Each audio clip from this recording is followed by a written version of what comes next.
pada saat ini berkumpul bersama di dalam naungan yang dikatakan oleh Nabi SAW, tidaklah berkumpul golongan dari umatku di dalam kebaikan kecuali perkumpulan tersebut diliputi dengan adanya malaikat. Perkumpulan tersebut dicurahkan banyak rahmat. Perkumpulan tersebut banyak mengampunkan dosa-dosa. Perkumpulan tersebut menjadikan sebab Allah Subhanahu wa taala mengganti keburukan kita dengan kebaikan. Nah, insyaallah mudah-mudahan malaikat yang meliputi kita pada hari ini, insyaallah mudah-mudahan dapat mengantarkan kita pada kasih sayang Allah Subhanahu wa taala, dan juga tentunya rahmat yang Allah curahkan pada hari ini juga dapat mengantarkan kepada hati-hati kita agar merasakan kasih sayang Allah yang begitu luas, dan mudah-mudahan juga ampunan-ampunan yang Allah bagikan untuk kita mudah-mudahan menjadikan pengampunan yang menyeluruh dari semua dosa-dosa kita. Nah, harapan kita tentu banyak dari kita sebagai orang yang beriman pasti merasa dirinya belum lagi sempurna. Dan memang disitulah kiasan orang yang beriman, memang dia tidak selalu merasa dirinya sempurna. Justru semakin naik iman seseorang, semakin tinggi iman seseorang, maka dia akan merasakan apa? Dia akan merasakan dirinya banyak kekurangan. Semakin tinggi ilmu seseorang, maka dia akan menyadari apa?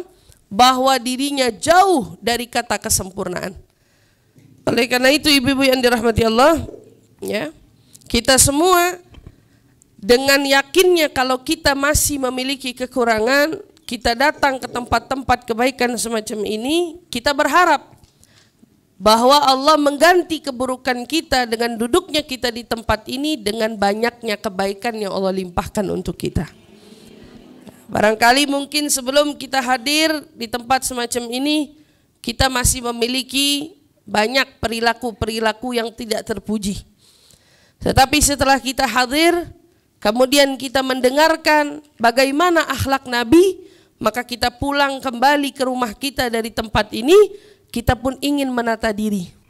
Kita ingin memperbaiki diri. Kita ingin meneladani Nabi. Sehingga Allah Subhanahu wa taala pun kemudian mengantarkan kita pada apa? Pada jalan di mana kita mau memperbaiki diri dan Allah mudahkan jalan kita untuk merubah diri. Mudah-mudahan semua itu Allah anugerahkan kepada kita semua, sehingga kita semua yang duduk di tempat ini pada hari ini mendapatkan banyak limpahan kebaikan dari Allah Subhanahu wa taala. Insyaallah, amin amin ya rabbal alamin. Hadirin yang dimuliakan oleh Allah, hari ini kita datang, kita mau membahas seputar hati. Kalau bicara hati definisinya bahasa Indonesia dengan hati definisinya yang tertera di dalam Al-Quran, maka jauh berbeda. Kalau kita bicara hati dengan bahasa Indonesia, hati itu diartikan seperti lisan. Sementara hati yang dimaksud Allah di dalam ayat-ayatnya, hati itu kalbu. Maka kalau sebut hati, kalbu, ya kalbu. Beda.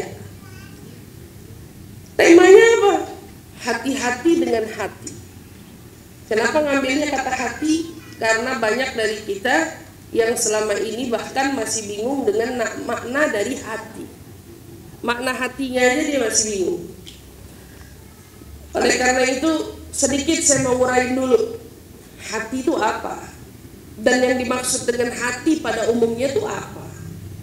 Hati yang dimaksud selama ini kalau kita mengkiaskan hati, hatinya merasa sakit, hatinya harus bersih, hatinya harus terjaga, hatinya harus baik. Itu hati yang mana? Itu hati yang namanya kalbu. Kalbu itu hati yang namanya kalbu. Bahasa Arabnya jelas, memang al-qalb.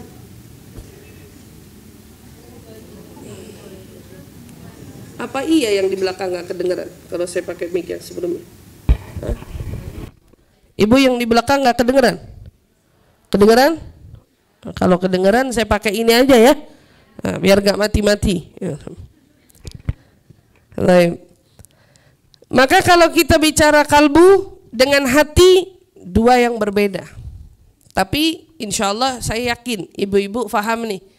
Sekarang hati itu yang dimaksud di sini sama dengan kolbu. Hati yang dimaksud di sini sama dengan kolbu. Pertama, emang letaknya hati di mana? Tadi saya bilang hati itu dikenal dengan liver.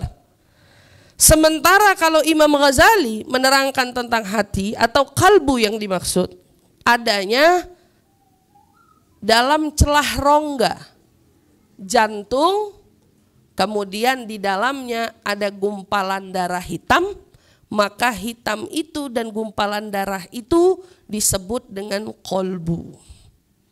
Jadi di jantung kita, katanya di dalamnya ada rongga lagi, di situ ada terkumpul darah hitam, dan kemudian di dalam situ gumpalan itulah yang disebut dengan kolbu. Di dalam, berarti dia adanya di menjurus ke dada kiri kita. Ya. Makanya orang kalau ngomong cinta begini, saya mau tanya, ini gambar apa? Hah? Ini gambar apa? Ini liver. Kan kalau kita lihat hati kan love gitu kan. Ya ini gambar apa nih? Ini liver. Liver kan hampir segitiga. Liver lebar pula di dalam. Ini gambar apa? Ini jantung, Bu. Jadi ibu jangan fokus ke dua jari di atas, ibu fokus juga ke tangan ini. Banyak orang cuma bisa ngikutin ala-ala Koreaan begini, tapi nggak benar-benar paham maksudnya apa. Orang pikirnya yang disebut cintanya itu cuma dua jari ini. Tapi padahal kalau kamu lihat betul gambarnya, rupanya dia seperti ini sama dengan rupanya jantung. Nanti lihat sendiri aja, nggak usah nyari sekarang ya. Nanti nyari di rumah. Nah di dalam itulah, di dalam rongga ini ada gumpalan. Sesuai dengan apa yang Nabi kita Muhammad SAW sabdakan, ala inna fil jasadi mudghah, idza salahat jasad, wa idza fasadal jasad kullu, ala wahya al-qalbu. Oke. Kata Nabi, sesungguhnya di tubuh kita ini ada perumpamaan, jika dia itu baik, maka seluruh tubuh baik. Tapi jika gumpalan darah ini tidak baik, maka seluruh tubuh akan tidak baik juga. Anggota tubuh kita ngikut sama gumpalan darah ini. Mudghah yang disebut tadi, segumpal daging, itu darah hitam yang dimaksud oleh Imam Ghazali. Kecil dia, bentuknya sangat kecil, karena disebut dengan mudghah. Kayak orang proses kehamilan berawal dari apa? Dari setetes mani, kemudian berubah menjadi segumpal darah, dari segumpal darah kemudian baru menjadi daging dan seterusnya. Berarti ukurannya kecil banget, Bu. Di dalam. Dia ada di dalam dari rongga itu. Subhanallah. Nabi menekankan apa? Apa tuh yang dimaksud dengan segumpal daging? Itulah yang namanya qalbu. Artinya kalau kamu punya qalbu itu baik, maka seluruh tubuhmu akan baik. Tetapi jika kamu punya qalbu tidak baik, maka dapat dipastikan semua perbuatan anggota tubuhmu akan tidak baik. Itu seolah seperti jaminan gitu ya. Akan tidak baik. Artinya kita punya qalbu jelas, pilihannya baik. Karena ini menentukan perbuatan kita. Jadi kalau kata ulama termasuk Imam Nawawi mengatakan, apa kata Imam Nawawi? Qalbu ini rajanya anggota tubuh. Jika rajanya baik, maka rakyatnya baik. Kalau rajanya tidak baik, menyeleweng, zalim, fajir, maka dapat dipastikan rakyatnya pun kocar kacir, nggak benar. Rakyatnya berantakan, rakyatnya tidak terarah dan seterusnya. Ini dia rajanya. Nabi SAW mau ngasih tahu kita, kenapa kita perlu berhati-hati dengan kalbu ini? Karena Nabi SAW memberitakan kepada kita bahwa Allah pencipta kita, yang menciptakan kita dengan sebegitu sempurnanya kita. Ibu alhamdulillah diciptain, ada kepala, ada hidung, ada mata, ada kedua telinga, ada bibir, ada lisan kita, lidah kita. Kemudian seluruh fisik kita alhamdulillah disempurnakan oleh Allah Subhanahu wa taala. Namun ternyata semua ini yang begitu menjadi perhatian kita, maaf barangkali jika kita punya jari 5, salah satu jari kita harus kita korbankan, terpotong, kita setiap hari akan sedih dan berusaha ngumpetin tangan kita agar tidak menjadi perhatian publik. Jika kita barangkali setiap hari merawat wajah kita, tiba-tiba ibu gak sengaja masak di dapur, hari itu goreng ikan kecipratan minyak panas ke muka kita. Kebayang gak serepot apa kita menutupi luka bakar itu? Kita bakal repot nih. Mau ketemu orang malu, ini konsentrasi kita selama ini. Kalau ada sesuatu yang tidak sesuai di anggota tubuh kita, maka kita akan kerepotan gimana caranya itu enak terlihat di mata. Makanya kita demen ngaca, ya kan? Ibu-ibu kalau kemana-mana kan kaca kecil aja pasti dibawa. Mau liatin perlu lagi make up atau tidak. Nah, paling tidak enggak juga itu pakai handphone sambil selfie, ngeliatin muka, apa yang udah miring, kerudung miring enggak, ini semua dilihat. Pusat perhatian kita selama ini terkait fisik kita, anggota tubuh kita yang Allah ciptakan padahal sudah Allah tekankan dia sempurna. Makanya Allah tidak lagi butuh melihat itu. Nabi SAW menekankan, kata Nabi, innallaha la yanzur ila suwarikum wala ila ajsamikum. Kata Nabi SAW menekankan, sesungguhnya Allah, katanya apa? Allah itu tidak lagi memperhatikan, melihat penampakan jasadmu, penampilan luarmu, suar itu yang kelihatan di mata itu. Ila suwarikum wala ila ajsadikum, tubuh kita mau tangannya jarinya lengkap atau tidak, mau kebetulan bulu matanya tebal atau tipis, mau matanya belok ataupun tidak, mau dia gimana aja, katanya Allah sudah tidak lagi memperhatikan itu. Itu bebas, kita mau bagaimana silahkan.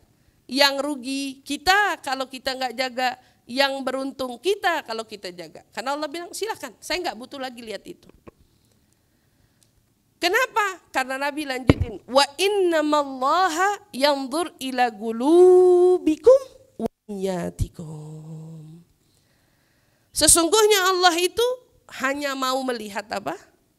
Qulub, kalbu. Baliknya lagi, Allah cuma mau lihat kalbu kita. Sama apa? Dengan niat kita. Jadi ibu mau berrias, berdandan, ibu mau menjaga diri, mau merawat diri, yang Allah lihat bukan ibu dandannya, cakepnya, cantiknya, tapi yang Allah tanya niatnya apa. Makanya kan niatnya gak ketinggalan. Kalbu dilihat bagaimana, bersih atau kotor, baik atau tidak, fungsinya masih sempurna, berfungsi atau tidak, itu yang dilihat sama Allah. Selanjutnya, apa yang kamu lakukan, niat dibalik perbuatan apa? Itu ingat. Setelah kita membaca hadis ini, kita tahu satu hal. Oh ternyata Hati ini kenapa perlu dijaga? Karena hati ini menjadi pusat perhatian Sang Pencipta. Kamu mau terpuji di mata manusia, indah, cantik, rupawan, tubuhmu proporsional. Tapi jika hatimu dilihat oleh penciptanya tidak benar, maka apa artinya pujian manusia terkait kesempurnaan dari wujud yang nampak dalam dirimu? Apa gunanya? Gak ada. Tetapi ibu-ibu yang dirahmati Allah, hadirin semua, kalau seandainya kita di dalam merawat diri, menjaga diri, subhanallah, kita selingi dengan adanya niat yang baik, tujuannya juga karena Allah, tujuannya juga karena Rasulullah. Di dalam penampilan kita dan perbuatan kita, Allah lihat niatnya sudah didapat dengan baik, tinggal kalbunya. Karena kalau niatnya sudah lurus, dapat dipastikan hatinya ikut lurus. Karena biasanya yang mencerminkan hatinya gak benar ini kan dari niat-niatnya. Karena niat itu adalah perbuatan yang tidak terlihat oleh kasat mata. Sama seperti wujudnya hati itu sendiri. Ada gak dari kita yang bisa lihat wujudnya hati, Bu? Kalau ibu screener ke rumah sakit, ibu cek, ibu bakal lihat liver. Tapi untuk lihat kalbu, ibu butuh pemeriksaan yang lebih detail lagi. Karena kalbu ini, kata ulama sebagian menyatakan, itu memang ranahnya Allah yang memandang. Bahkan malaikat saja pun tidak bisa memandang ke arah sana. Enggak. Ini emang udah area khusus. Perumpamaannya seperti Nabi sedang Mi'raj. Begitu Nabi sampai di Sidratil Muntaha, malaikat Jibril diminta untuk sampai di situ saja. Udah cukup. Sekarang saya mau kemana? Ke Sidratil Muntaha. Nyampe di Sidratil Muntaha mau naik. Itu ranahnya siapa? Itu cuma ranahnya Allah. Dan manusia pilihannya saat itu Rasulullah. Yang lainnya enggak boleh. Perumpamaan seperti hati. Makanya ada amalan-amalan kita, Bu. Ibu sholat, ibu ngaji, ibu sodakoh. Malaikat meloloskan pahalanya. Wah, nih dia sholat, dia sedekah, dia puasa, dia berbuat banyak kebajikan, dia hadir kajian dan lain sebagainya. Sampai naik ke langit 1, diterima sama malaikat. Naik ke langit 2, diterima sama malaikat. Tetapi begitu sampai ke hadirat Allah, Allah bertanya, amal man hadza? Kata Allah, amal siapa ini? Malaikat menjawab, ya Rabb, itu amal dari hambamu Fulan ibnu Fulan. Apakah dia beramal ini semata-mata karena aku? Dijawab oleh malaikat, iya Rabb, dia beramal ini semua semata-mata karenamu. Kenapa? Karena malaikat mendengar ucapan kita. Saya insya Allah ikhlas ngamalinnya. Pada saat kita sholat, usolli fardhu zuhri arba rakaat mustaqbil qiblati imaman aw ma'mum lillahi ta'ala. Disebut sama kita, lillahi ta'ala. Kata malaikat, lillahi ta'ala, iya sholatnya lillahi ta'ala. Tapi begitu sampai kepada Allah, kata Allah, idrib bihadzal amal fi wajhu sahibuh. Apa kata Allah? Lemparin amal ini ke wajah pelakunya. Lemparin, kata Allah. Fa innahu lam ya'mal li. Sesungguhnya dia tidak berbuat ini untukku. Itu udah rahasia. Allah yang tahu, Allah yang lihat. Lemparin amal ini ke pelakunya. Fa innahu kadzab. Kalau bahasa Arab ketemu kata kadzab berarti memang pendusta. Bohongnya bukan sekali, tapi bohongnya udah berkali-kali. Kalau kita ngomong orang ini bohongin saya, hadza fulan kadzaba alayya. Ini orang bohong sama saya satu kali. Tapi begitu ada penekanan kadzab, berarti bohong mulu nih orang. Kata Allah, lemparin amal ini kepada pelakunya, sesungguhnya dia berbuat bukan karena saya. Dia berbuat agar dia dipuji oleh si fulan, diagungkan oleh si fulan, dihargai oleh si fulan. Kata Allah, mintalah balasannya dari si fulan. Dari orang yang karena kita itu niatin dia, pengen dipuji sama dia. Kata Allah, jangan minta sama saya nggak bakal ganjar pahala dia. Kenapa? Karena dia berbuat bukan karena saya, kata Allah Subhanahu wa taala. Dan ini ada hadisnya.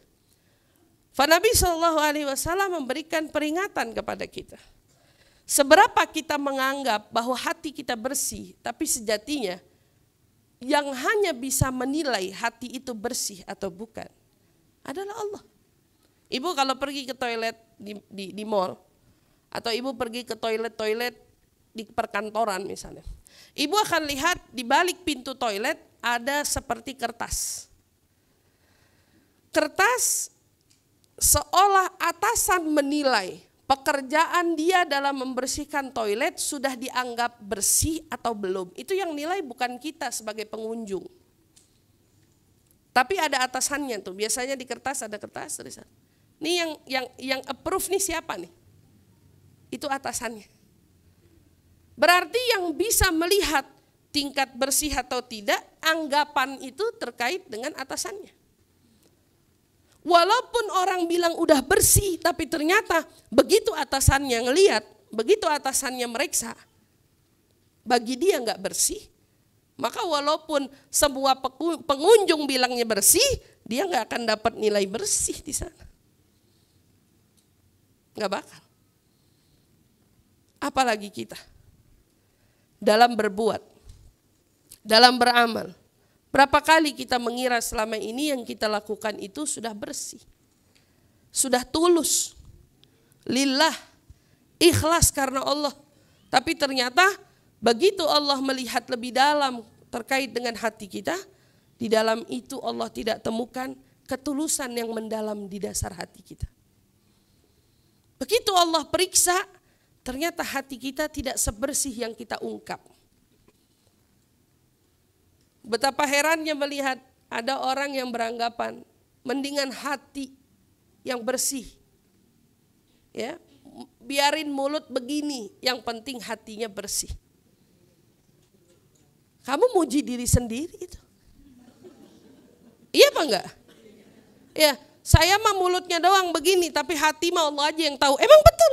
Nah, kalau orang ngomong kayak gitu itu betul. Mulut kamu emang begini, hati mah Allah aja yang tahu. Emang betul. Kalau yang nampak saja dalam wujud penampakanmu adalah begini, gimana hatimu? Mestinya gitu dong. Kalau yang nampak aja begini, gimana hatimu? Hatimu kira-kira seperti apa? Karena sebagian ulama pun memberi perumpamaan, isi hatimu akan tertuang dari penampakan lahiriahmu. Seperti sebuah teko, dia hanya akan menuangkan apa yang ada di dalamnya. Jika isinya adalah air, maka yang tertuang adalah air. Jika isinya adalah kopi, maka yang akan tertuang tidak mungkin air, yang tertuang pasti kopi. Maaf, jika isi di dalam teko air yang kotor, maka yang tertuang pasti juga air kotor. Jika hatimu bersih, yang akan tertuang dalam dirimu bersih. Ucapanmu bersih, perilakumu bersih, tingkah lakumu bersih. Tetapi jika di dalamnya ternyata kotor, maka yang akan tercermin dalam ucapan, dalam tindakan, perbuatan, semua pasti kotor. Nah, jadi kalau ditanya, kenapa saya harus hati-hati dengan hati? Karena yang akan menilai hatimu bukan lagi siapa-siapa, tapi dia langsung Allah yang menciptakan kamu. Allah yang memberikan tanggung jawab kepadamu terkait permasalahan hatimu. Ini hatimu di sini adalah kalbu. Nah, ibu-ibu yang dirahmati Allah, dalam sebuah hadis Nabi SAW bersabda.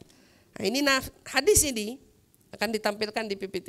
Ibu akan lihat betapa Nabi SAW mau memberikan kita pemahaman.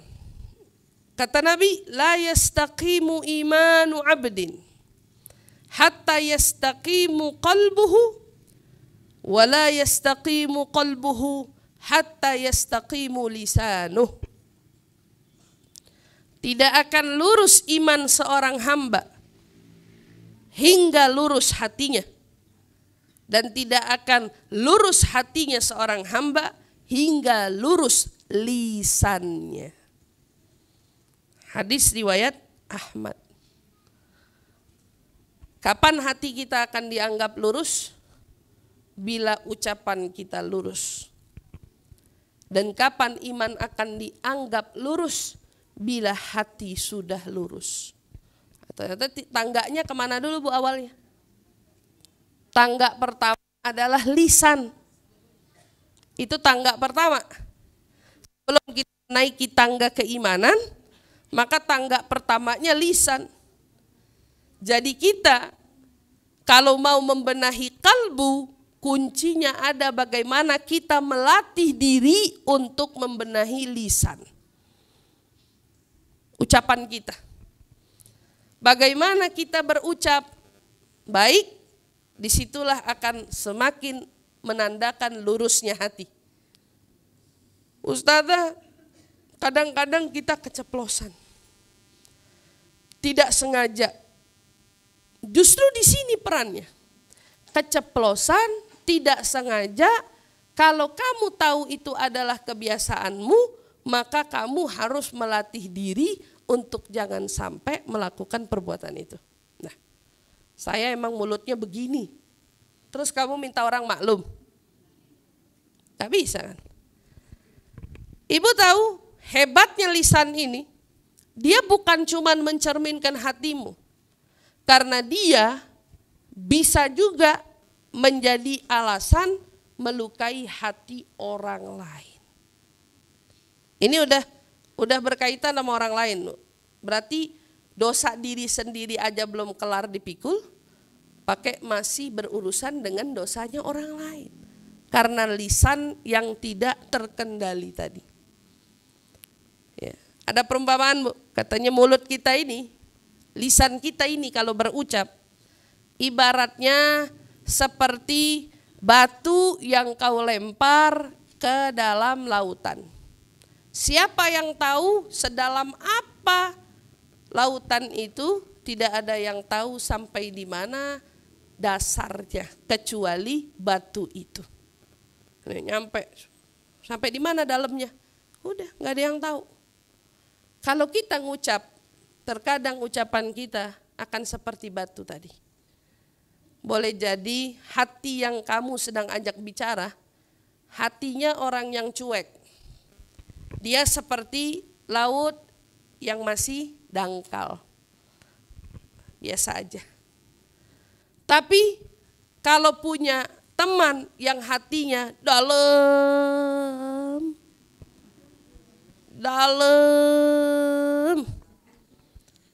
ngomong sedikit dalam, ngomong dikit dalam, hatinya dia dalam. Ini yang mau disalahin yang dalam punya hati apa yang lemparin batu? Ibu mau nyalain siapa ini? Lah itu kan hati dia. Yang perlu disalahkan yang melempar batu. Ngapain lempar batu? Masalahnya karena hati itu penuh misteri, nggak ada yang tahu masing-masing punya hati sedalam apa.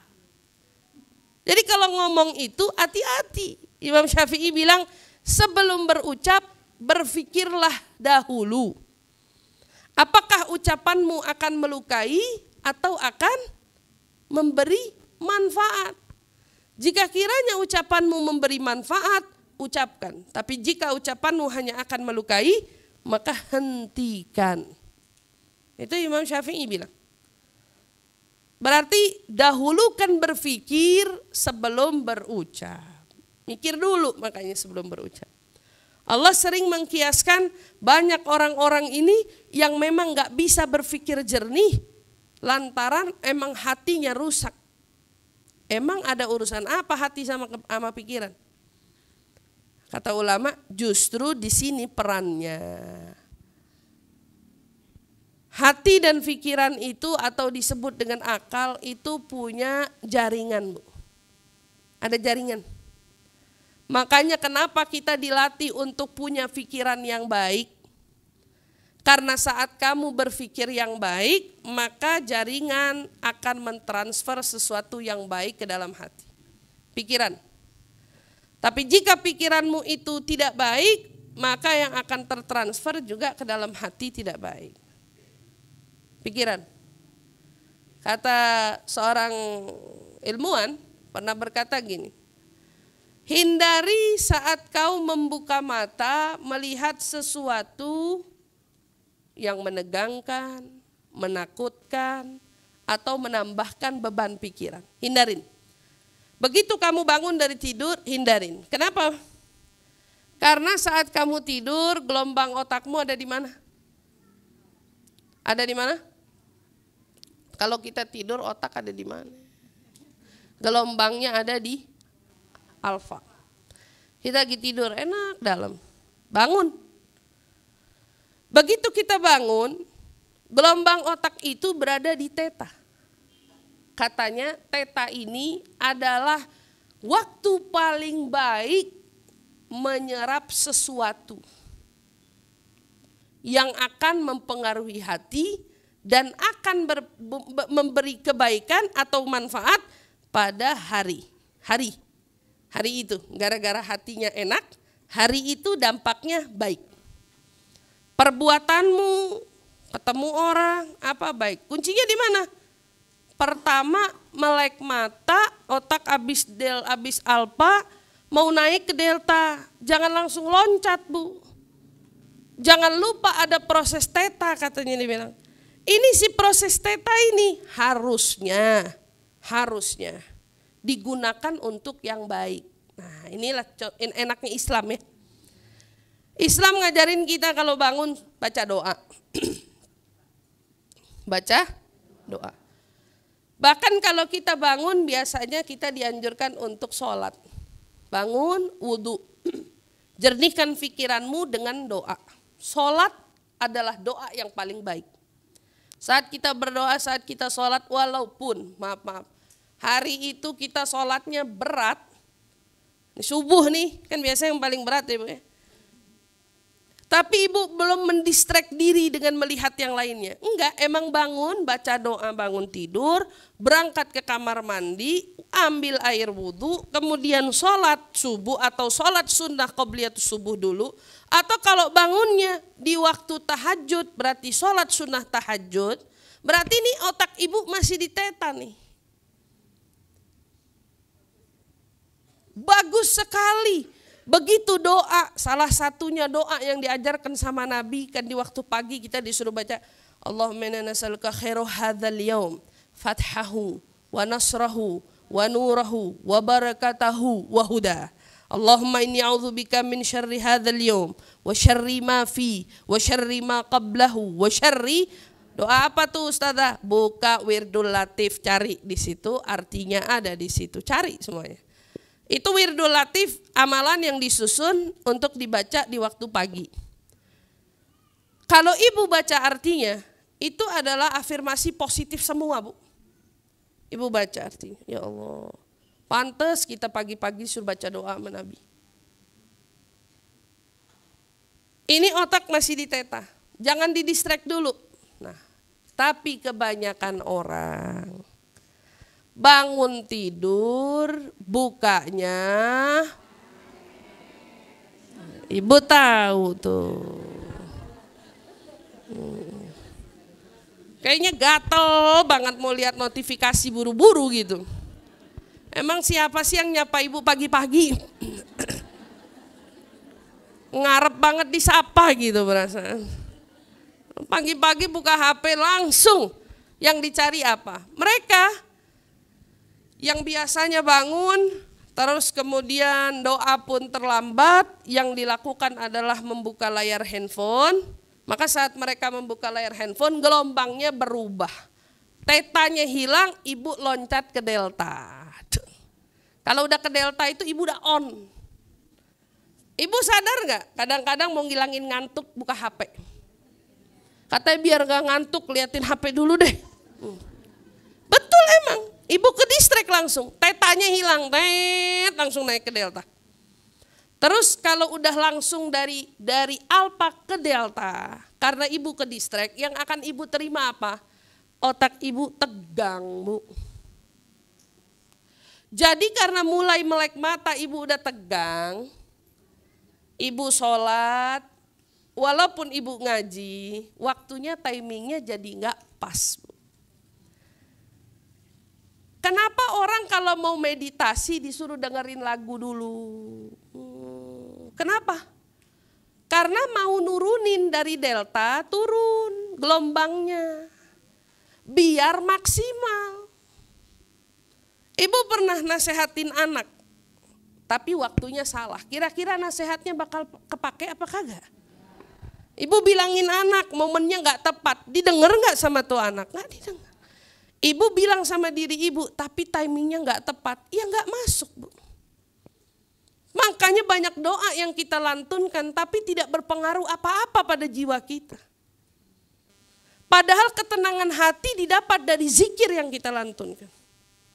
Tapi kenapa banyak orang hatinya gak kunjung tenang, walaupun mulutnya lagi subhanallah, subhanallah, subhanallah, subhanallah. Tapi mundar mandir, kerja, pakai lagi zikir subhanallah, subhanallah, bisa marah sama orang. Lagi berantem sama orang, kamu tuh ya, astagfirullahaladzim, astagfirullahaladzim. Emang kurang ajar gitu. Zikir apa yang efek itu? Enggak ada yang efek itu sejatinya. Tapi kalau ibu melakukan itu semua di waktu yang pas timingnya, ibu mampu memaintain pikiran pada gelombangnya.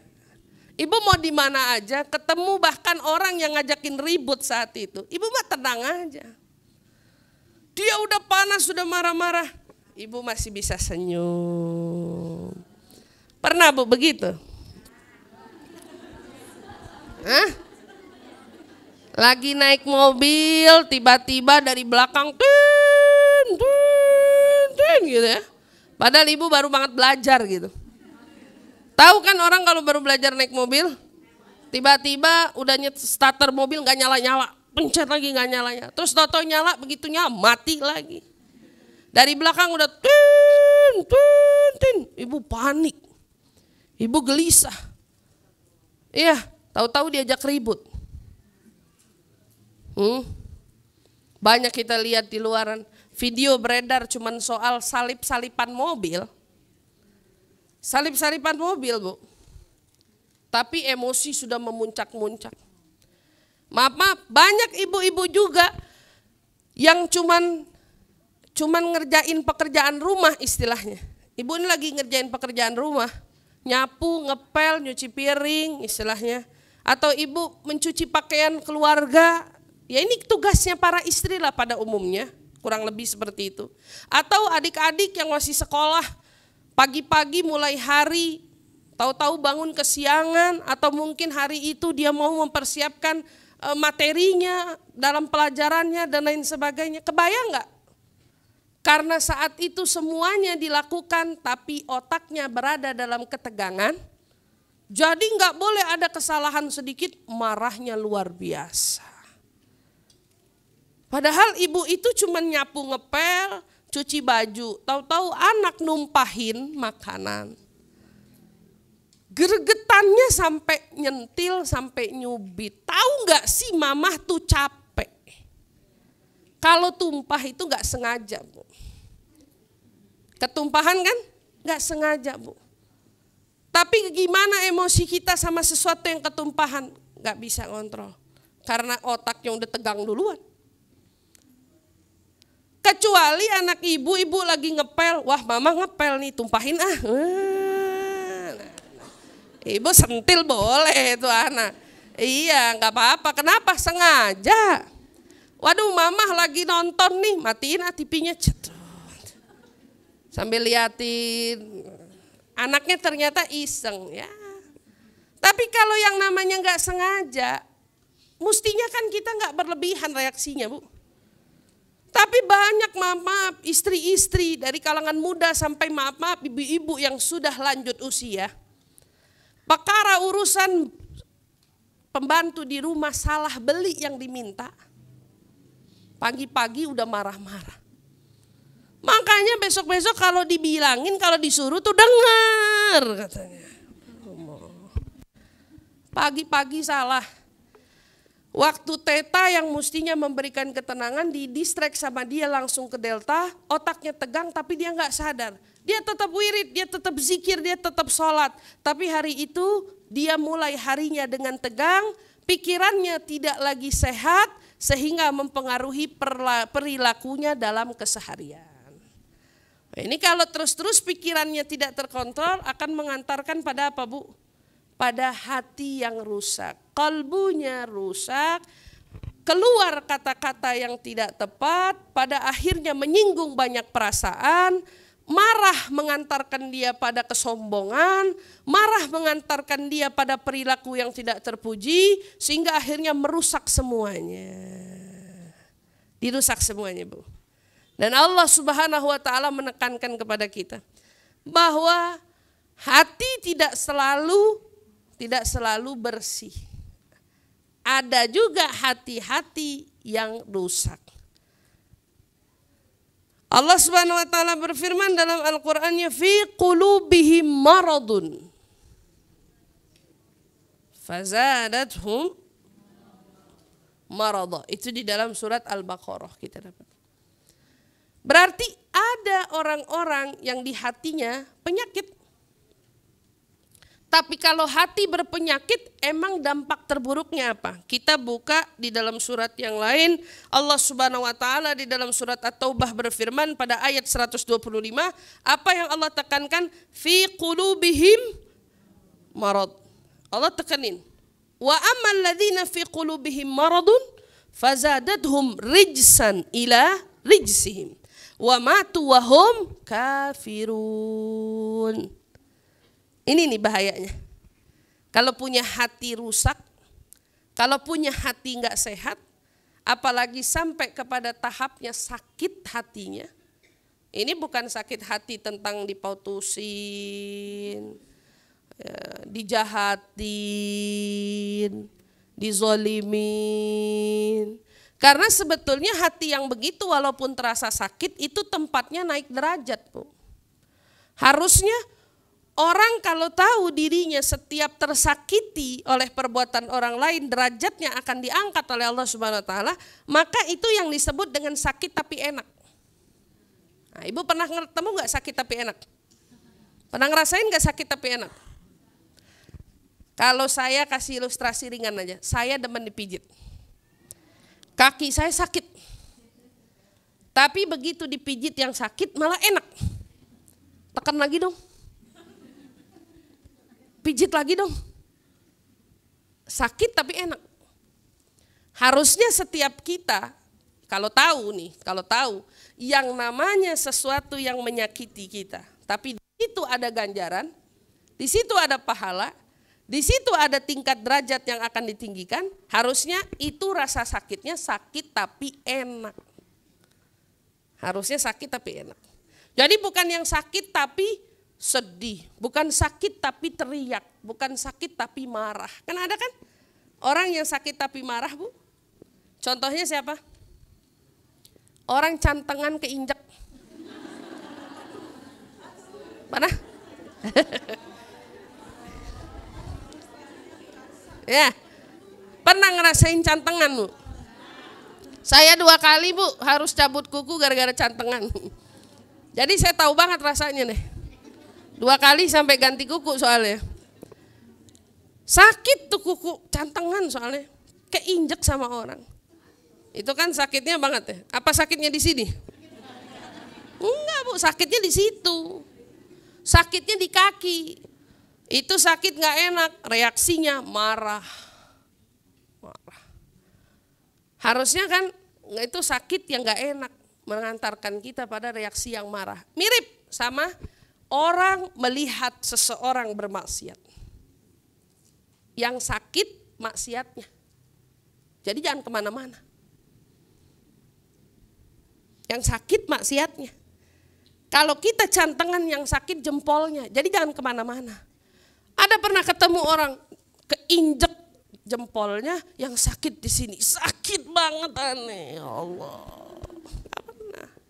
Ibu gak bakal nemuin itu. Ibu lagi kena pisau tangannya, perih Bu, sakit. Kesenggol sama orang, gak di sini sakitnya Bu. Ada orang salah jalannya, boleh gak marah? Kita marah, ya Allah itu maksiat dilakuin. Tapi gak boleh benci sama orangnya. Gak boleh kemana-mana artinya gitu. Kalau yang sakit jempol, ya jempol aja.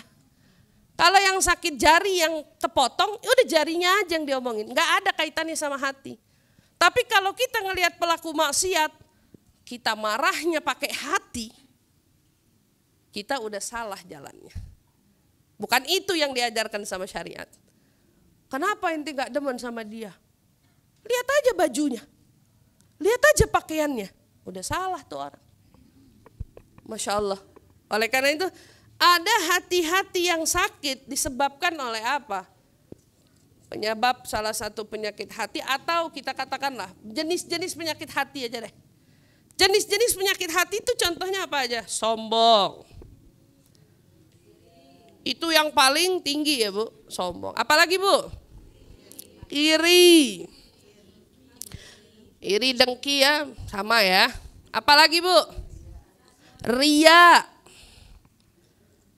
Ujub apa ya? Bangga diri. Kalau ngaca atau ketemu orang, hobinya ngomongin dirinya terus. Alhamdulillah, kemarin aneh baru naik jabatan. Ngomongin dirinya, alhamdulillah, ya Allah kemarin anak saya habis dapat prestasi nomor 1. Alhamdulillah, ngomongnya sih cakep, depannya alhamdulillah. Cakep Bu, pulang dari umroh, alhamdulillah kemarin dapat umroh sampai 3 kali. Waduh, yang dengerin Masya Allah. Nah, bisa ujub tuh, bisa bangga sama dirinya sendiri karena mampu melakukan itu. Dia berhasil mencapai prestasi itu. Hati-hati, itu bagian daripada jenis-jenisnya penyakit. Apalagi Bu penyakit hati? Pelit, hasad tadi udah, pelit, kikir dan lain sebagainya. Itu masuk bagian daripada penyakit hati. Itu hati kalau udah sakit, dampaknya apa? Kalau udah ngerasain sombong. Dampaknya apa kalau udah iri? Dampaknya apa kalau udah dengki? Dampaknya apa kalau ria? Dampaknya apa kalau ujub? Dampaknya apa kalau sampai kita tergolong yang kikir, yang pelit dan lain sebagainya dari macam-macamnya penyakit hati? Allah tegaskan, fazadathum rijsan ila rijsihim. Maka mereka, orang-orang yang hatinya tadi ada masalah, ada penyakit, akan semakin bertambah keburukannya, kejelekannya, kekafirannya. Berarti kalau itu dibiarkan, penyakit itu, kamu tidak segera membenahi diri dan memperbaikinya, mencari jalan untuk menyembuhkannya, maka dampaknya apa? Kau akan semakin meningkat sombongnya, kau akan semakin meningkat irinya, kau akan semakin meningkat hasadnya, kau akan semakin meningkat apalagi ujubnya, kau akan semakin meningkat apalagi pelitnya. Itu kalau didiemin, ibu diemin aja, dengerin kajian, gak ada yang masuk, gak nasihat, gak, biarin aja. Tetap orang saya senang dengan sifat ini semua. Padahal dia lupa, syaitan diusir dari surga lantaran sombongnya. Penyesalan yang dilakukan oleh anak Nabi Allah Adam adalah karena irinya. Ingat kan bagaimana kisahnya Qabil dan Habil? Ya, irinya. Iri sama saudara yang dapat pasangan lebih cakep daripada pasangannya. Akhirnya berada pada tahap penyesalan karena membunuh saudaranya sendiri. Naudzubillah min dzalik. Itu dari mana? Dari iri Bu. Ujub, kita berhasil melihat bagaimana seorang Qarun yang begitu bangga dengan apa yang dia punya. Di mana-mana Qarun berkata, hei kamu semua lihat harta saya, kuncinya aja 70 orang yang bawa. Ibu Ibu tahu Qarun kan? Emang ketemu di mana? Ketemu di mana Ibu? Aduh. Qarun ini kan identik dengan harta karun ya. Diambil dari namanya. Si Qarun ini yang begitu kaya. Allah Subhanahu wa taala mau memberikan kita satu hikmah kisah yang Allah cantumkan di dalam Al-Qur'an, kisahnya Qarun. Qarun kaya tapi bangga diri terus, sombong. Ujub sama sombong kan mirip-mirip ya. Mirip-mirip. Tapi dia lebih kepada berbangga diri. Saking bangganya sama dirinya tuh Bu. Hadirin, dia punya gudang. Kalau kita punya gudang barang. Gudang perabotan. Kalau Qarun punya gudang harta. Berangkas zaman sekarang paling gede juga kalah sama hartanya Qarun. Ya. Bagaimana tuh Qarun punya berangkas? Ibu kebayang berangkas kita yang paling gede aja. Kuncinya dipegang sama satu orang. Tapi kalau Qarun punya gudang, kuncinya dari saking banyaknya, zaman dulu kuncinya banyak sekali dan gemboknya gede-gede Bu. Itu butuh 70 orang yang gotongin kuncinya gudangnya Qarun. Kuncinya doang. Jadi Qarun kalau kemana-mana, itu yang ngikutin dia di belakang 70 orang gotong-gotong kuncinya. Bayangin, orang sombong atau orang kaya zaman sekarang mah lewat sama Qarun. Gak ada apa-apanya. Di belakang ngikut. Yang gotong-gotong apa? Kuncinya doang.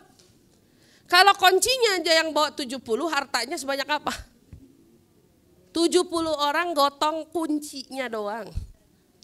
Apa yang terjadi pada Qarun? Binasa. Masuk sama Allah ditenggelamkan beserta harta-hartanya tak bersisa. Makanya orang kalau nemu harta di tanah katanya harta karun.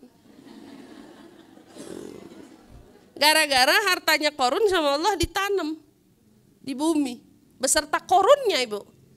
Buat apa? Buat Allah ngasih kita pelajaran. Nih, ada orang sombong, punya segalanya tapi berujung pada nasib yang mengenaskan. Hati-hati dengan ujub, hati-hati dengan sombong, hati-hati dengan hasad dan lain sebagainya dari berbagai macam penyakit hati. Apa kalau terjadi? Kalau dibiarkan dia akan semakin meningkat. Namun yang paling ditakutkan, kalau itu terus meningkat, kekafirannya terus ada istilahnya. Kekufuran nikmat dalam dirinya atas kesombongan yang dia punya, hasud yang dia terus kembang biakan di dalam hatinya. Apa? Ini yang paling ditakutin Bu, kalau hati sakit, mereka mati dalam keadaan kafir. Yang paling ditakutin, mati dalam keadaan kafir. Artinya, kalau kamu gak betul-betul menata hatimu, kamu gak betul-betul membenahi hatimu, atau kalbumu gitu ya, maka yang paling ditakutin adalah kau akan semakin hancur, kau akan semakin rusak. Dan yang paling parahnya adalah kita berujung, artinya kematian itu berujung pada hal yang tidak diharapkan, yaitu su'ul khotimah.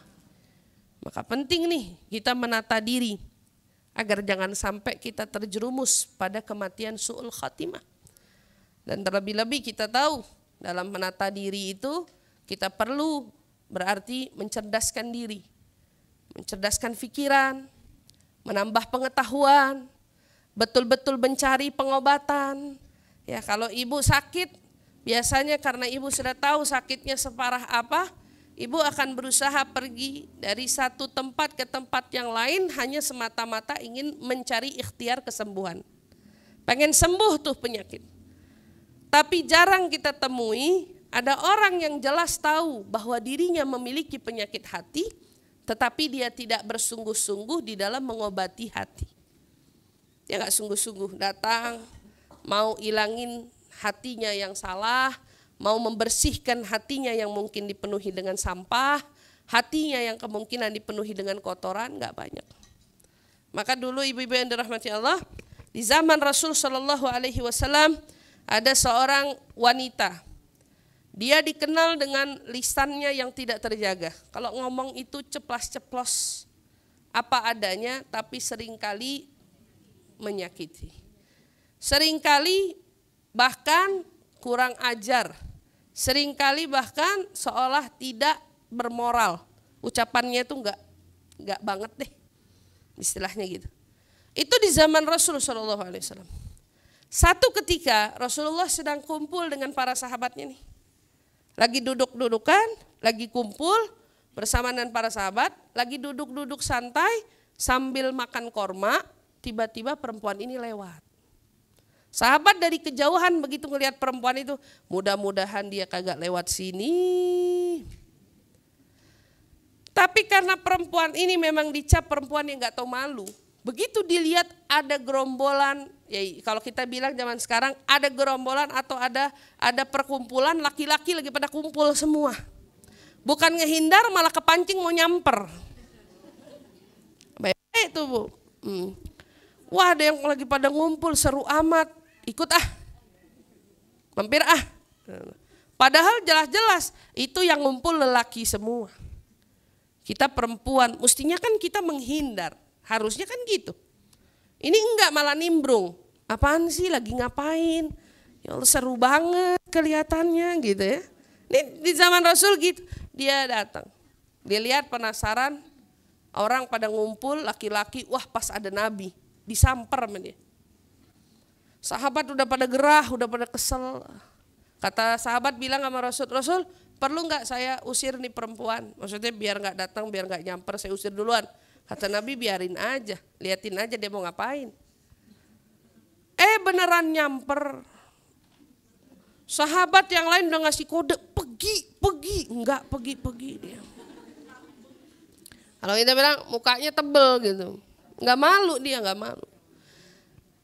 Begitu ngelihat Nabi lagi makan, dia negor, Rasul, lagi ngapain? Udah jelas lagi makan, tapi basa-basi banget gitu ya. Lagi ngapain? Dijawab sama Nabi, sambil mukanya merah. Karena Rasulullah tuh setiap kali ada perempuan yang ngajak bicara, pasti wajahnya memerah. Malunya Rasulullah karena ada perempuan yang ngajak bicara. Kalau laki-laki sekarang gitu apa kagak ya kira-kira ya? Iya, kalau diajak ngomong mukanya kali merah gitu. Tapi bukan merah GR, tapi merah malu. Malu diajak ngomong sama yang bukan mahram. Subhanallah, ditanya Rasulullah jawab, seperti yang kau lihat. Simpel ya, nunjukin bukan juga orang Rasulullah yang gampang gitu buat ngeladenin perempuan. Enggak, seperti yang kau lihat aja jawaban Rasul kita. Kirain kan kalau udah dijawabin begitu kan biasanya malu dong, nggak mood gitu ya. Tapi nggak sampai di situ. Bagi dong Rasul. Kurang ajar. Nggak sampai di situ, bagi dong. Kalau kita ada di situ juga kita kesel ya kayak sahabat gitu. Aduh kurang ajar. Sayyidina Umar udah bilang ngasih kode biar aneh yang bertindak Rasul. Rasulullah ngasih kode udah diamin aja kata Rasulullah gitu. Bagi akhirnya sama Rasulullah dikasih isyarat sama sahabat, kasih dia mau kormanya. Begitu sahabat udah mau ngambil, mau ngasih, dia jawab, aneh gak mau dari ente, aneh maunya dari Rasul. Bayangin ente, segitunya, aneh gak mau dari ente, aneh maunya dari Rasul. Saya gak mau kalau dari tangan kamu, saya maunya dari tangan Nabi kata gitu. Diambil sama Nabi, udah mau dikasih, Rasul gigit dulu dong. Bayangin. Ya kan kalau zaman sekarang separah apa tuh? Perempuan begitu model. Gigit dulu. Sama Nabi digigit, Bu. Begitu selesai digigit dikasih ke perempuan itu dia pergi. Setelah dia makan kurma dari gigitan Nabi, semenjak hari itu tidak seorang pun sahabat menemukan dia ada di jalanan. Dan kemudian mulai beredar bahwa perempuan itu tidak lagi pernah berucap kata yang tidak benar. Perempuan itu tidak lagi pernah menunjukkan moralnya yang tidak terpuji. Tapi justru perempuan yang tadinya dikenal menjadi orang yang tidak tahu malu dan tidak tahu diri, berubah menjadi wanita yang paling malu di kota Madinah saat itu. Jadi kalau dibilang berubah itu susah, berubah itu kemauan dan pilihan. Kalau ada dari kita yang mau berubah, pasti ada jalannya. Siapa orang yang berniat untuk melakukan satu kebaikan, dalam sebuah riwayat Nabi sampaikan, Allah akan membuka baginya 70 pintu taufik. Pintu taufik ini apa? Pintu jalan dia menemukan niat baiknya itu. Jadi udah niat, saya niat nih pengen nutup aurat. Baru niat itu Allah akan berikan dia 70 jalan kebaikan untuk dia bisa menutup auratnya. Itu kalau niatnya tulus dari hati. Sama kayak kita, saat tahu kalau kita punya sombong, kita punya iri, kita punya dengki, kita punya perilaku-perilaku tidak terpuji. Niat Bu yang baik, saya mau benahin diri, saya pengen ngerubah diri, saya pengen jadi orang yang terpuji. Saya pengen niat aja, Allah kasih 70 pintu jalan untuk ibu sampai kepada niat yang ibu niatkan dengan tulus dari hati. Bagaimana dengan orang yang saat datang hadir kajian, dia memang sejak dari perjalanan di dalam perjalanannya sudah mendatangkan niat-niat baik. Saya ingin belajar, saya ingin menutup diri, saya ingin membenahi diri, saya ingin menata hati, saya ingin berbuat yang hal-hal yang terpuji. Ini niatnya nih, saya ingin menuntut ilmu agar saya semakin tambah ilmu pengetahuan saya agar bisa ibadah dengan sempurna di mata Allah dan Rasulnya. Niat-niat itu saat datang kajian dia duduk. Mungkin dari sekian banyak orang yang dengar kajian, dia yang paling paham sama kajian. Dia yang paling menyerap kajian. Kenapa? Karena dia sudah niat dari rumahnya. Dari perjalanan dia datang dia berniat. Begitu juga dengan yang hadir dari sampai dia niat. Masya Allah, Allah buka jalannya. Beda sama orang yang cuma datang, tapi tidak disertai niat. Dia datang dengan dia kembali sama. Tidak ada yang berubah dalam dirinya. Gak ada. Kalau orang niat berobat ke dokter atau ke tabib, saat dia kembali dia mendapatkan edukasi, informasi dari sang dokter atau sang tabib. Kemudian dia membenahi pola makannya, pola tidurnya mungkin sesuai dengan anjuran yang diberikan oleh dokter ataupun tabibnya. Maka lambat laun, perlahan akan ada perubahan dari sakit yang dia alami. Berubah. Kalau kemarin lukanya sebesar tangan, sekarang berubah mengecil, mengecil. Dia ikutin anjuran dan sarannya, maka dia jumpai kesembuhan dalam dirinya. Tetapi kalau dia datang, dibilangin, oh hindarin Bu makanan ini. Tolong jangan dikerjakan ini, tidurnya jangan lampau waktu dari lewat yang sudah ditentukan. Tapi dia datang cukup menyerap informasi saja. Sampai di rumah perilakunya sama, yang dia makan sama, pola tidurnya sama. Kamu kira kamu akan ketemu sembuh? Pasti, itu umum kok. Sama kayak orang datang kajian. Kamu datang cuma menyerap informasi, tapi kamu tidak benar-benar mau mengamalkan apa yang kamu terima dari informasi. Ya kamu gak akan berubah. Ya kamu gak akan mendapatkan apa-apa. Makanya itu kan yang paling ditakutin, karena hati ini tempat yang sangat sakral. Hati ini adalah anggota tubuh yang paling mulia. Hati, akal, keduanya adalah sesuatu yang sangat mulia dari ciptaan Allah, maka sepatutnya kita jaga. Jangan kita abaikan. Nabi SAW ingetin kita Bu, kapan hatimu bernoda? Kapan hatimu mulai tertutup? Karena di dalam ayat-ayat Al-Quran lainnya kita akan jumpai ada teguran-teguran Allah terkait dengan hati yang diumpamakan qulubuhum ghulf. Hati mereka itu tebal. Hati mereka bebel. Perumpamaannya seperti cover buku yang tebal, Ibu lihat, cover buku yang tebal sama kertas lembaran beda, Bu. Cover buku, kalau covernya tebal, Ibu maaf contohnya, ini covernya nih. tebal begini. Ibu begini, ada cahaya nggak tembus? Tapi kalau selembar kertas, ibu kasih deh flashnya handphone itu, ada sinar, bisa nembus nggak?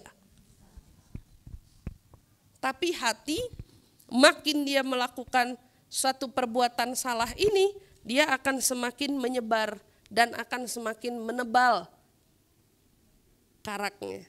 Ini sesuai dengan apa yang Rasulullah SAW sabdakan, innal abda idza akhta'a khati'atan nukitat fi qalbihi naktatus sauda fa idza huwa naza'a wastaghfara wa taba sugila qalbuhu wa in ada zida fiha hatta ta'luwa qalbahu wa huwa ran alladzi dzakara Allah kalla barrana ala qulubihim ma kanu yaksibun.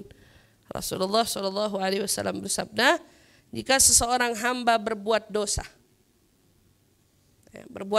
maka akan ditorehkan sebuah noktah hitam di dalam hatinya. Noktah itu titik, titik.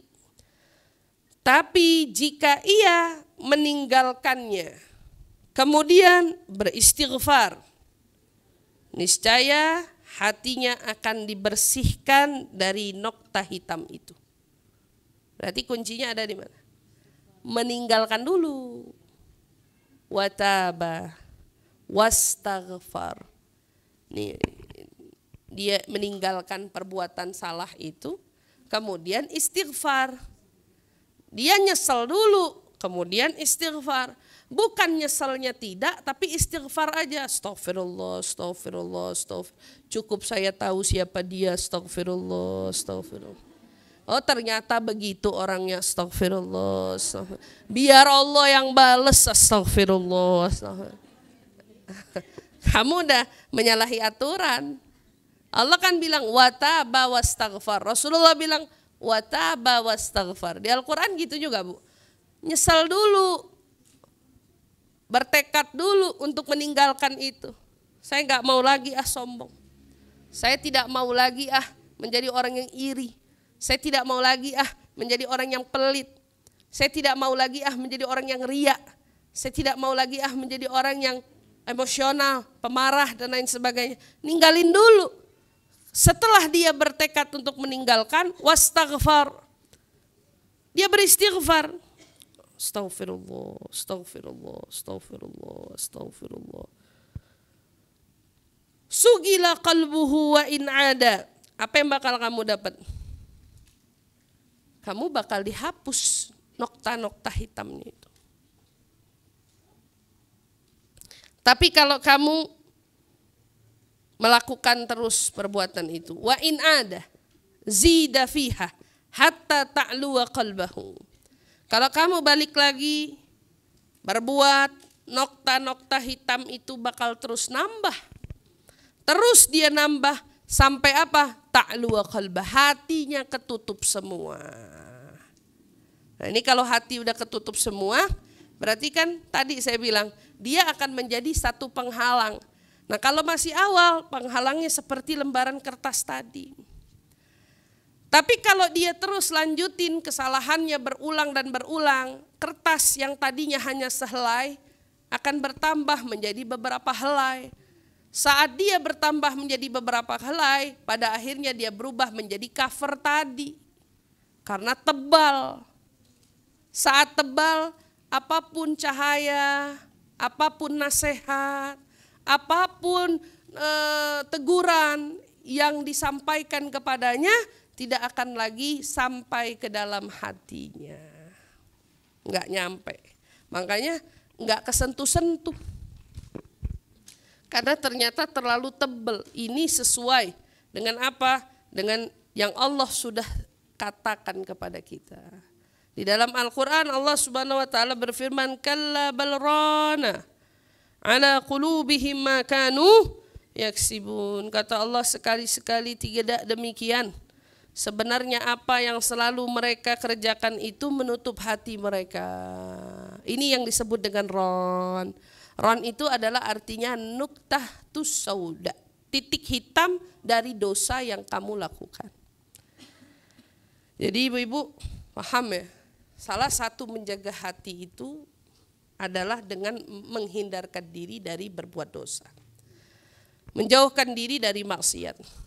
Karena dengan kita menjauhkan diri kita dari perbuatan-perbuatan yang dilarang, dampaknya hatimu akan tetap terjaga. Kalau hati terjaga, dia tidak diiringi dengan noda-noda hitamnya, semakin besar kemungkinan kamu punya perilaku akan baik. Perilakumu akan terpuji. Tapi kalau tadi hatinya sudah dipenuhi dengan titik hitam, berarti semuanya hitam. Semuanya gelap. Banyak orang hidupnya seolah berwarna, tapi dia melihat warna hitam di matanya. Hitam. Sumpek. Gak berarti. Hampa.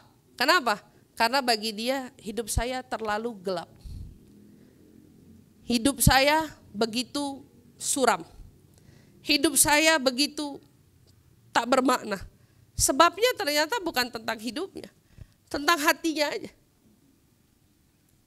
Banyak orang-orang yang mengakhiri hidupnya karena dia memutuskan untuk membunuh diri, itu bukan karena hidup yang begitu kejam atau nasib takdirnya yang dianggap begitu menyulitkan, bukan. Hanya masalahnya hati yang begitu tertutup sehingga dia tidak lagi bisa menemukan pencerahan. Gak dapat. Mau dinasehatin, cuman begini-begini doang. Kadang-kadang mirip lah. Kalau kita sering datang kajian, dapat nasihat kadang-kadang. Tapi tidak membenahi kita, itu perumpamaannya boleh jadi hati kita, lembaran demi lembarannya sangat begitu tebal, menutupi sampai-sampai cahaya kebaikan tidak bisa menembusnya ke dalam. Kita minta sama Allah Subhanahu wa taala agar Allah jaga. Allah selalu melindungi kita. Allah selalu memelihara kita. Allah selalu menuntun kita agar kita selalu berbuat hanya kebaikan untuknya. Hanya ya kita tidak berucap kecuali hanya ucapan kebenaran untuknya. Kita tidak bertindak kecuali tindakan yang dibenarkan olehnya. Nah, itu aja. Kita berharap kepada Allah Subhanahu wa taala selalu menuntun kita. Di antara doanya orang soleh yang bernama Al-Habib Abdullah ibn Alwi Al-Haddad, beliau seolah dalam qasidah itu mengingatkan kepada kita bahwa terkadang jika kita begitu percaya diri bahwa Allah itu memandang kita sudah memiliki hati yang bersih, kayaknya terlalu jauh untuk diri kita ini. Karena kita tahu betul, kita mudah tersinggung, kita mudah marah, kita mudah tidak menerima atas apa yang Allah tetapkan pada diri kita. Terkadang sering itu terjadi sama kita. Kita bertanya dari satu ke satu hal lainnya, kok bisa, kenapa ini menjadi begini, kenapa ini menjadi begitu. Kenapa saya, kenapa bukan dia, dan seterusnya. Pertanyaan-pertanyaan itu hanya akan meruntuhkan keyakinan kita kepada Allah Subhanahu wa taala. Sementara untuk merasakan iman, kita butuh hati yang bersih. Untuk merasakan nikmatnya beriman, kita butuh punya hati yang jernih. Maka Imam Haddad dalam doanya, alayallah binadharah minal ainir rahimah tudawi kullama bi min amradin sagima. Apa artinya Bu? Alayallah binadharah. Ya Allah, tolong berikan kami pandangan rahmat-Mu. Pandang kami dengan pandangan kasih sayang-Mu. Pandang kami dengan pandangan yang dapat menyembuhkan kotoran, noda, penyakit hati kami. Jadi kalau Imam Haddad minta pandangan Allah, tapi dalam artinya seolah tahu hatinya dia gak bersih. Hatinya banyak sakitnya. Hatinya banyak kotorannya. Hatinya banyak hal yang tidak dibenarkan oleh Allah dan Rasulnya. Padahal sekelas Imam Haddad hatinya luar biasa. Beliau bukan orang seperti kita, levelnya tinggi. Sehari aja sholat sunnah di pagi hari 100 rakaat Bu. Karya tulisnya sampai sekarang masih tetap terus ada. Masih banyak lagi ibadah-ibadah dan perbuatan-perbuatan yang dia lakukan semasa hidupnya begitu terpuji. Tapi doanya membuat kita yang selama ini mungkin sudah merasa benar, sudah merasa hebat, sudah merasa sampai pada titik yang benar, sudah merasa sampai pada titik atau puncak yang begitu tinggi, padahal apalah kita. Tudawi kullamabi min amradin sagimah. Jadi Imam Haddad minta Allah pandang dia. Tapi pandangannya yang diminta sama Imam Haddad, jangan pandang kekurangan kami ya Allah. Jangan pandang kotornya hati kami ya Allah. Justru berikan kami pandangan-Mu agar yang kotor dari hati kami dapat bersih. Agar yang sakit dari jiwa kami dapat sembuh.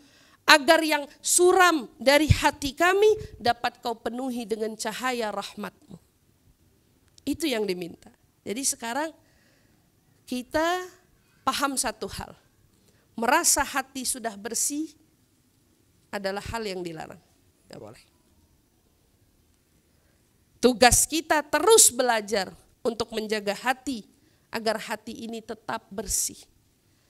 Hati ini tetap jernih dengan perilaku yang pertama lisan kita jaga dan perilaku-perilaku terpuji lainnya dari apa yang sudah Nabi ajarkan kepada kita.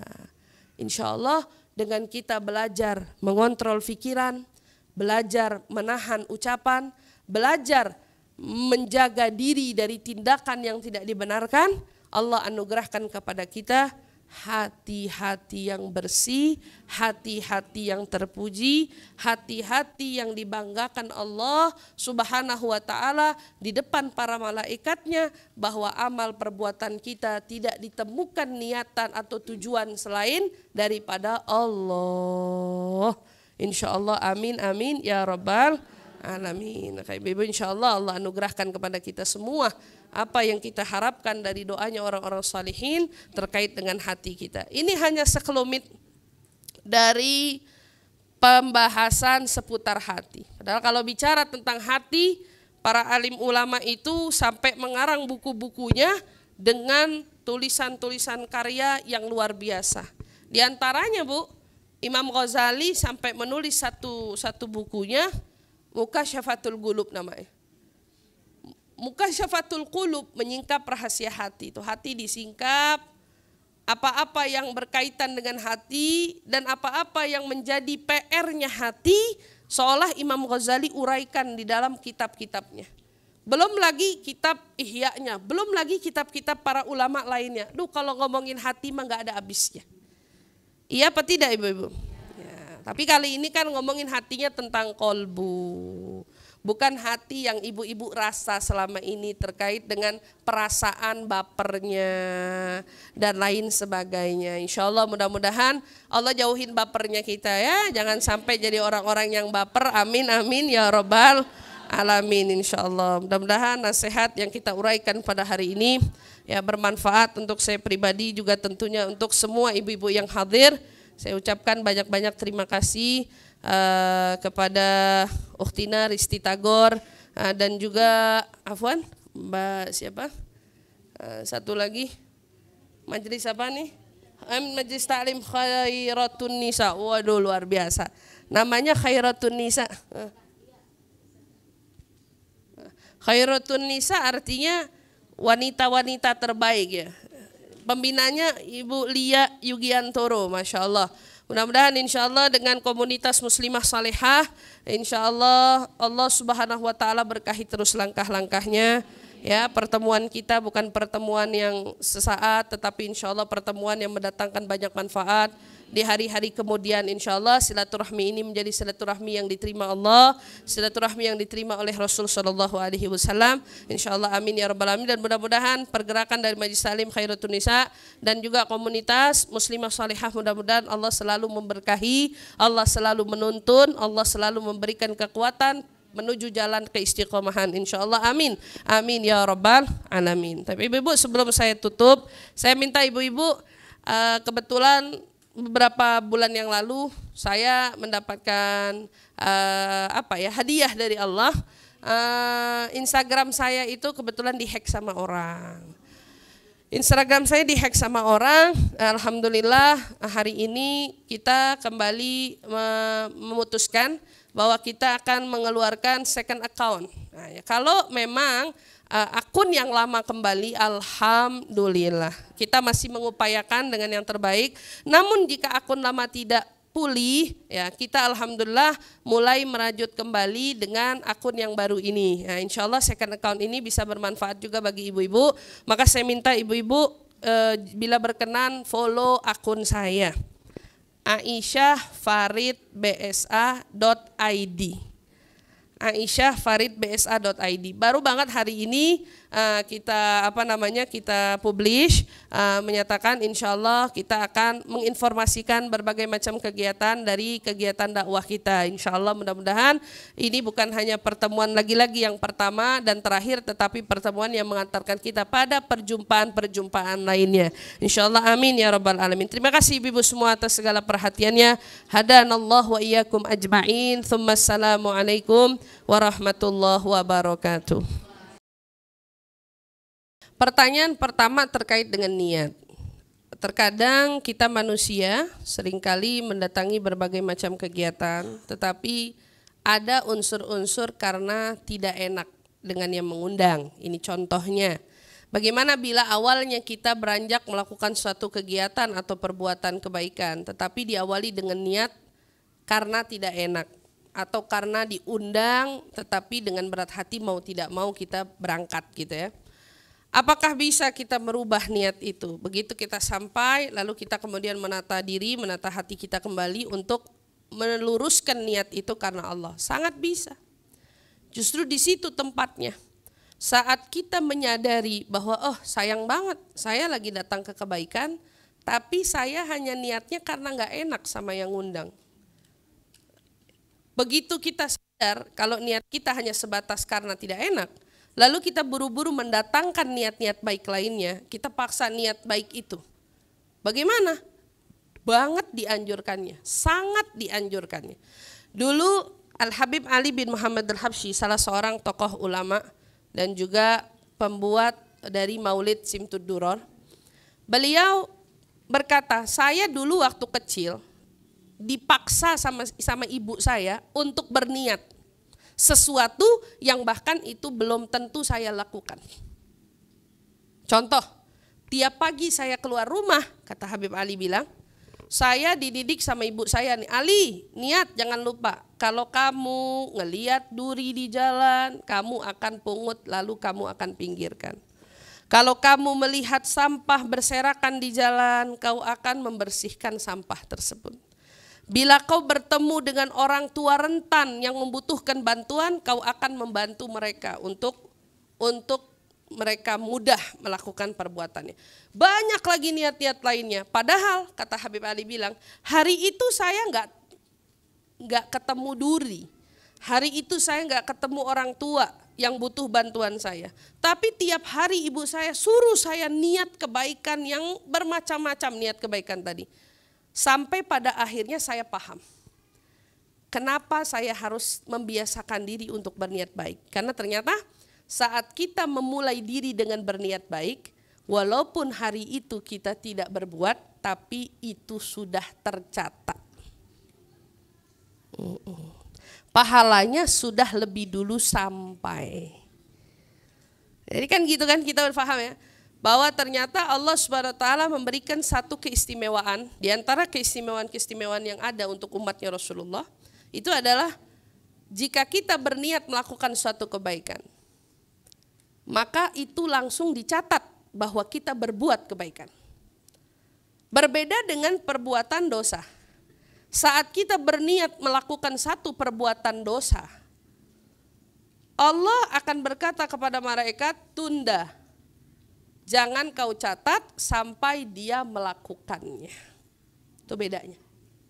Jadi kalau niat baik itu melakukan ataupun tidak, memang setiap hari tanamkan, biasakan diri kita untuk berniat melakukan kebaikan. Jadi niat itu adalah sesuatu yang memang sebetulnya sangat fleksibel. Mau kita niat di rumah, mau niat di tempat, mau niat dimanapun, kalau kita betul-betul saat itu sadar, oh saya niatnya bukan karena Allah, saya niatnya hari ini gak benar. Buru-buru segerakan ganti niat itu untuk kita tujukan hanya untuk Allah. Buru-buru niatnya, insya Allah kita dapat. Nah, adapun pertanyaan yang kedua terkait hati yang begitu sudah tebal atau hati yang seolah sudah tidak terarah atau bisa dibilang rusak. Apakah bisa hatinya diganti? Enggak, Bu. Bagaimana hati diganti? Hatinya tetap, tapi kotoran yang melekat itu yang diangkat.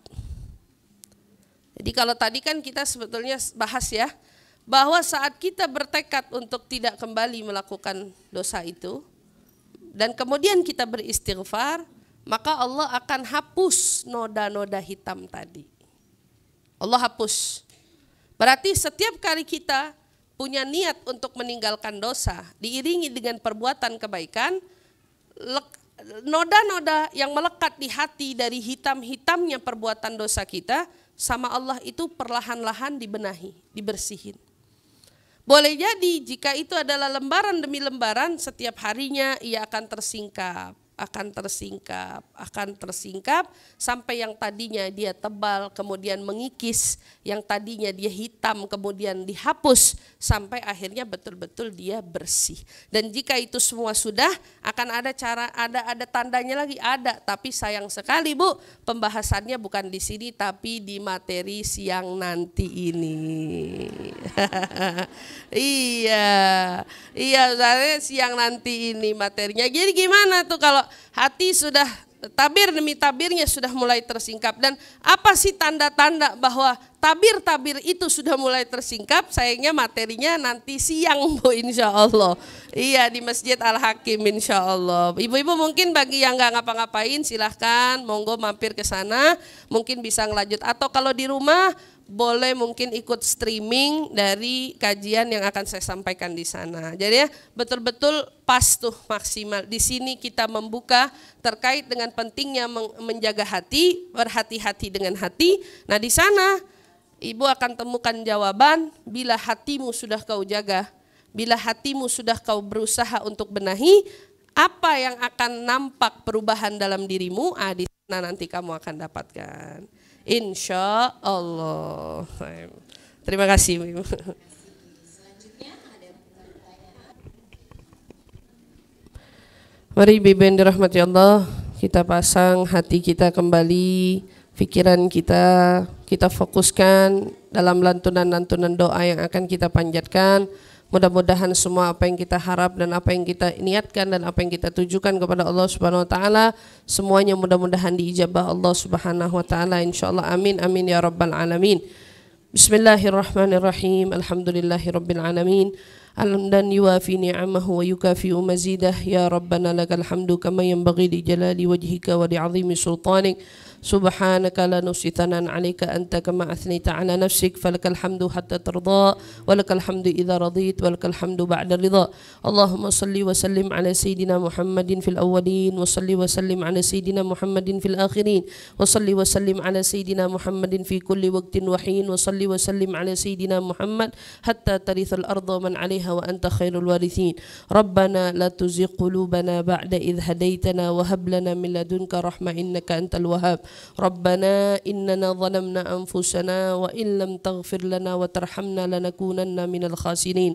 Rabbana atina ma wa'adtana ala rusulika wa la tukhzina yawmal qiyamah innaka la tukhliful mi'ad. Allahumma ya Allah, ampunkan dosa-dosa kami semua, luruskan hati kami semua, benahi jiwa dan pikiran pikiran, juga diri kami semua ya Allah.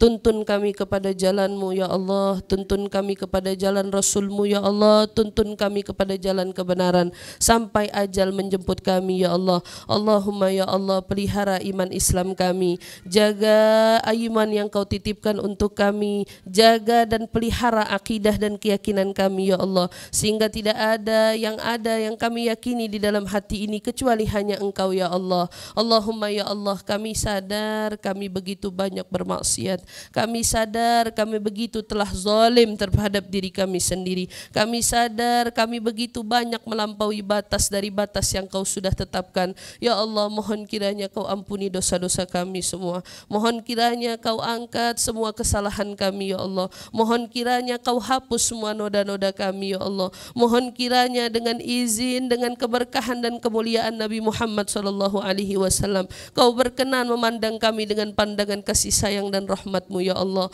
Allahumma ya Allah, ampunkan semua salah silap kami, baik yang kami lakukan sengaja maupun tidak sengaja ya Allah, baik yang kami lakukan dalam terang-terangan maupun dalam kesendirian ya Allah. Ampunkan dosa-dosa kami semua ya Allah. Allahumma ya Allah, jika Engkau tidak mengampuni kami, kemana lagi kami akan pergi ya Allah? Jika Engkau tidak menghapus noda-noda hati kami, kepada siapa lagi kami meminta ya Allah? Jika Engkau tidak berkenan memandang kami, lalu siapa lagi yang kami minta pandangannya ya Allah? Maka rahmati kami ya Allah, pandang kami ya Allah, cintai kami ya Allah, sayangi kami ya Allah, dengan Kau hapus semua noda-noda dan dosa-dosa kami ya Allah. Wa illam taghfir lana ya Allah, jika Engkau tidak ampuni kami ya Allah, sungguh kami akan menjadi orang yang merugi, sungguh kami akan menjadi orang yang menyesal, sungguh kami akan menjadi orang yang hancur. Maka kami mohon kepadamu ya Allah, berikan kami kasih sayang dan pengampunan-Mu ya Allah, agar kami tidak tergolong orang-orang yang rugi ya Allah. Allahumma ya Allah, berikan kepada kami semua janji-janji-Mu ya Allah, janji-janji yang Kau berikan, yang Kau titipkan kepada Rasulullah SAW, janji-janji orang yang beriman, janji-janji orang yang bertakwa ya Allah. Jadikan kami orang yang beriman dengan iman yang sebenar-benarnya, jadikan kami orang yang bertakwa dengan takwa yang sebenar-benarnya ya Allah. Sungguh Engkau adalah zat yang tidak mengingkari janji ya Allah. Allahumma ya Allah, berikan kami kebaikan di dunia, berikan kami kebaikan pula di akhirat, dan bila ajal datang menjemput kami ya Allah, matikan kami husnul khatimah. Bila ajal datang menjemput kami, matikan kami dalam husnul khatimah ya Allah. Bila ajal datang menjemput kami, matikan kami dalam husnul khatimah ya Allah. Matikan dan wafatkan kami dalam keadaan Engkau ridha kepada kami ya Allah. Matikan dan wafatkan kami dalam keadaan Rasulullah ridha kepada kami ya Allah. Matikan kami dalam keadaan Engkau bangga kepada kami ya Allah, Rasulullah bangga kepada kami ya Allah. Matikan kami dengan tauhid, matikan kami dengan kalimat la ilaha illallah Muhammad Rasulullah sallallahu alaihi wasallam ya Allah. Dengannya hidupkan kami ya Allah, dengannya pula matikan kami ya Allah, dengannya pula bangkitkan kami bersama ahli la ilaha illallah. Wa sallallahu ta'ala ala sayyidina Muhammadin wa ala alihi wa sahbihi wa sallam, walhamdulillahi rabbil alamin. Subhanakallahumma wa bihamdika ashhadu an la ilaha illa anta astaghfiruka wa atubu ilaik, walhamdulillahi rabbil alamin. Al-Fatihah.